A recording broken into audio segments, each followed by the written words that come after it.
필수 예제 5번 여러가지 수열이에요. 여기서부터는 이 여러가지 수열의 귀납적 정의는 방식은 그냥 어쩔 수 없어. 주어진 관계식 n에다가 1부터 차례대로 대입해서 규칙을 찾아내는 거야.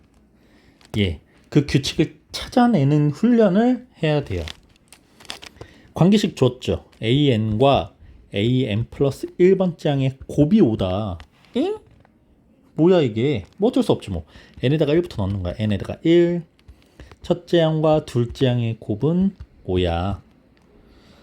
여기서 첫째 항의 값이 5라고 그랬으니까 5 곱하기 a2는 5 그러면 a 두 번째 항은 1이구나.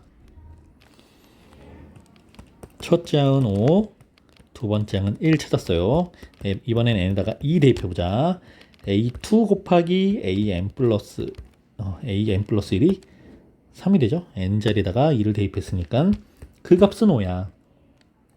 자, 두 번째 항이 1이었으니까 1 곱하기 a3은 5야. 그럼 a3은 계속 5겠네. 뭐야? 5위로. 자, n에다가 3 대입해 볼게요. a3 곱하기 a4는 5야. a3이 5니까 5 곱하기 a4가 5야. a4는 1. 네 번째 항의 값은 1입니다. 규칙 찾았지? 5일, 5일, 5일이 반복되는 수열인 거야. 그럼 an이라는 이 수열의 일반항은 n이 1부터니까 n이 홀수일 때는 n이 홀수일 때는 5라는 값을 갖게 되고 n이 짝수일 경우에는 1이라는 그냥 상수값을 갖게 되는 수열인 거죠. 자, 이렇게 이 정의된 수열의 일반항을 구했다면 이제 문제 시그마 k는 1부터 10까지에 대해서 ak 1부터 10까지 총 10개의 항의 합을 구하라는 거야. 그렇죠? 근데 10개의 항의 합인데 짝수 번째일 때랑 홀수 번째일 때 값이 다르죠. 짝수 홀수일 때는 5, 짝수일 때는 1, 홀수일 때는 5, 4일 때는 1, 5일 때는 5, 6일 때는 이렇게 항이 더해지니까 쭉 마지막에 10번째 항의 값은 1일 겁니다. 이렇게 10개의 항을 더해주는데 5가 5번 더해질 거고 1도 5번 더해질 거여서 30이라는 수열의 합을 갖겠죠. 자, 또는 홀수와 짝수가 계속 반복된다라는 건 굳이 다 더할 필요는 없겠네.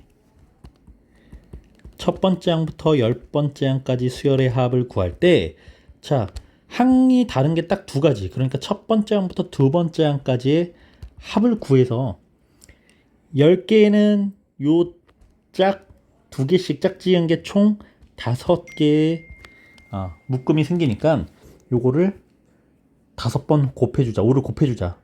5번이 아니고 5번 더하는 거죠. 그래서 시그마 k는 1부터 2까지의 ak 값이 5 더하기 1의 값이고 거기에다가 실수 5를 한 번 더 곱해줘서 값을 구할 수도 있습니다. 뭐 여러분들 편한 방식대로 접근을 해보시고요. 자, 필수 예제 6번. 이번에는 귀납적 정의에 SN이라는 수열의 합이 포함되어 있습니다.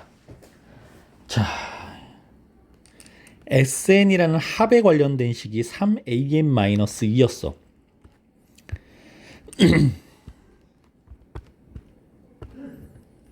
SN이 3an-2예요. 자, 여기서 여러분들이 구분 지어야 되는 문제가 우리가 SN이라는 이 식을 n에 대한 식으로 줘. n이 1차식이든 2차식이든 아니면 n이 지수에 있든 상관없이 이럴 경우에는 일반항 an을 구할 때 sn에서 sn-1을 빼는 걸 이용해서 일반항 n을 구했었지. n이 2 이상일 때. 그리고 첫째 항은 s식에다가 1을 대입한 s1을 통해서 첫째 항을 구했었습니다.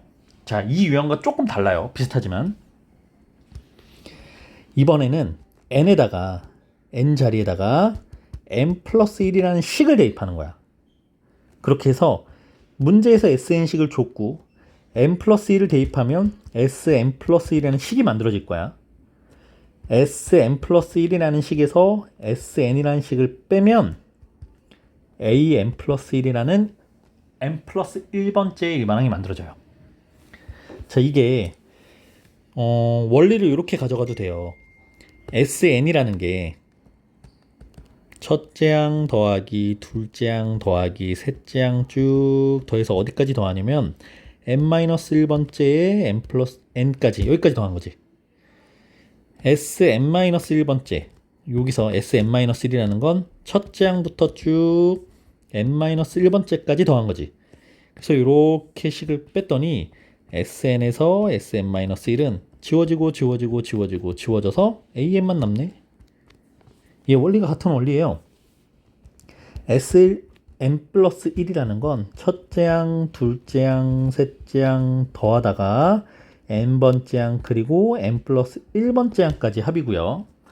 Sn은 첫째 항, 둘째 항 더하다가 n번째 항까지 더한 거야.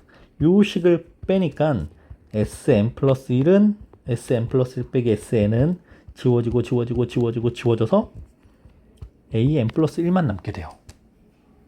네. 근데 이때는 n에다가 편하게 1부터 사용 가능하다라는 거.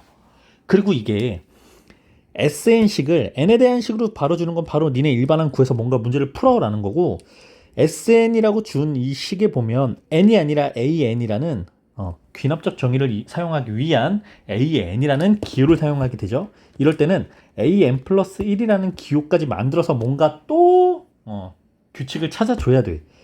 그래서 이 두 가지 유형을 지금 구분을 지어야 돼요. 자, 첫 번째 같은 경우에는 SN은 SN 빼기 SN-1을 이용해서 일반항 찾고 바로 가는 거. 이때는 두 번째 경우에는 주어진 SN식에다가 n자리에다가 n 또는 n-1이 아니라 n 플러스 2를 대입해서 Sn 플러스 1식을 먼저 찾아야 된다라는 거. 이 두 가지가 좀 구분돼요. 자, 해볼게요, 선생님이. Sn이 3 곱하기 an-1에 그럼 n에다가 n 플러스 1을 넣어볼까? 3 곱하기 an 플러스 1 마이너스 2가 되겠지. 자, 요 식에서 저 식을 빼보자. 요렇게 빼보자. Sn 플러스 1 빼기 Sn은 마이너스 2 마이너스 2는 지워지고 3 곱하기 an 플러스 1 빼기 an이 되지. 근데 Sn 플러스 1 빼기 Sn이 뭐랑 같다고?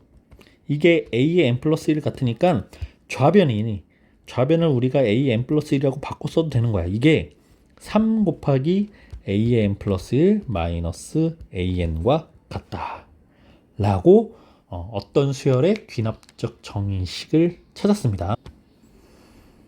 그럼 마저 이제 식을 조금 정리해 볼게요.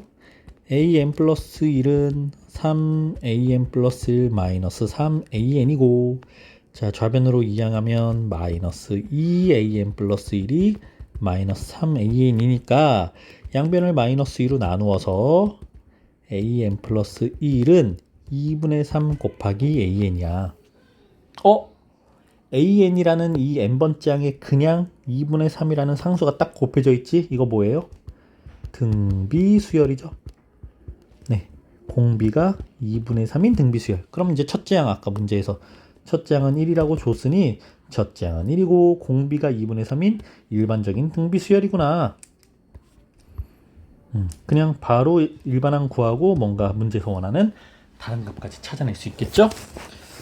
자, 이렇게 이제 필수예제 6번까지 접근을 했고요. 마지막 활용 문제. 이 활용 문제가 시험에 나오는 거죠. 어떤 그릇에 물 10리터가 들어있어요. 어떤 시행을 했더니 그릇에 있는 물의 절반을 버리고 3리터를 다시 넣었다. 10리터가 있어요.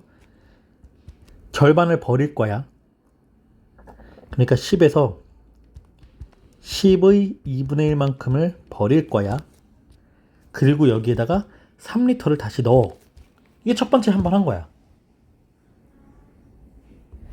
그러면 10 빼기 10의 2분의 1이, 자, 10이라는 수로 묶어버리면 1 마이너스 2분의 1 더하기 3이니까 10 곱하기 실은 2분의 1이죠. 여기다가 3을 한번 더해준 거네. 하고 남은 이게 첫째 항이야. 이렇게 시행을 한 번 했을 때 그릇에 남아있는 물의 양을 AN이라고 하자 했으니까 한 번의 시행으로 인해서 남은 물의 양이 첫 번째 항이에요. 얼마가 남았죠? 자, 8리터가 남았죠. 자, 첫째 항은 8입니다. 그럼 여기서 관계식이 그냥 나온 거야. AN 플러스 1번째 항은 AN 번째 항에 2분의 1만 남겨놓고 여기다 3을 다시 더해준 거. 그래서 AN 플러스 1번째 항은 2분의 1 AN 더하기 3과 같다. 이렇게 관계식과 이때 A1은 8이야 라는 첫째 항까지 값을 구해줄 수 있겠죠? n에다가 1, 2, 3, 4 요거 적는 거 잊으면 안 돼요. 자, 다시 첫째 항은 8이고 AN 플러스 1번째 항은 2분의 1 AN 플러스 3과 같다. 이때에는 1, 2, 3 땡땡땡. 네, 1부터 다 대입이 가능한 수열의 관계식이라는 뜻입니다.